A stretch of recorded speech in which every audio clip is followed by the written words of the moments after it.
Hujan deras mulai dari Senin malam akibatkan bencana longsor di Jembrana. Selain rumah warga yang tertimbun material longsoran, jalan penghubung sepanjang 20 meter amblas. 2 kamar tidur di rumah Komang Wiranayasa ini jebol dan tertimbun lumpur Senin malam. Hujan deras yang mengguyur Desa Manis Tutu, Kecamatan Melaya, Jembrana, Bali, mengakibatkan tanah di tebing belakang rumahnya longsor dan menimpa kediamannya. Komang langsung membawa keluarganya keluar rumah setelah menyadari longsor dari suara gemuruh di belakang rumahnya. Beruntung tak ada korban jiwa akibat bencana tersebut.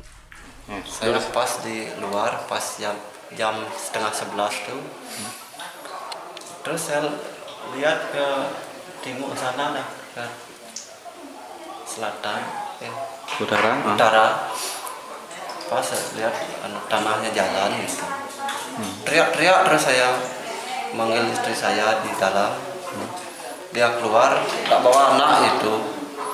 Suruh ngambil anak, saya ambil anak yang besaran, tak tarik dia keluar.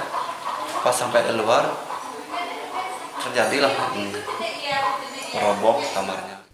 BPBD Kabupaten Jembrana pun akan mengerahkan personilnya untuk membersihkan material longsoran tersebut. Pasalnya, longsoran mengisolasi sejumlah rumah warga. Kami menerima laporan dari BPBD dan kami langsung bergerak ke lapangan untuk memastikan lokasi ini seperti apa adanya, di mana telah terjadi longsor yang mengakibatkan putus daripada arus atau jalan yang menuju akses ke rumah warga.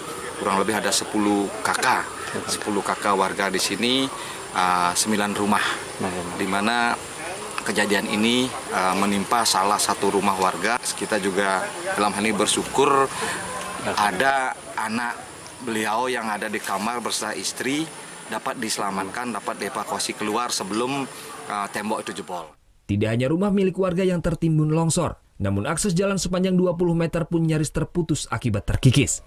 Sebanyak 9 kepala keluarga pun terancam terisolasi jika menuju rumah warga ini tak segera ditangani. Putu Wijana melaporkan untuk NET. Thank you. Udah selesai nonton beritanya? Jangan pergi dulu dong. Subscribe dulu dan nonton tayangan lainnya di sini. Subscribe, nonton lagi. Subscribe, nonton lagi.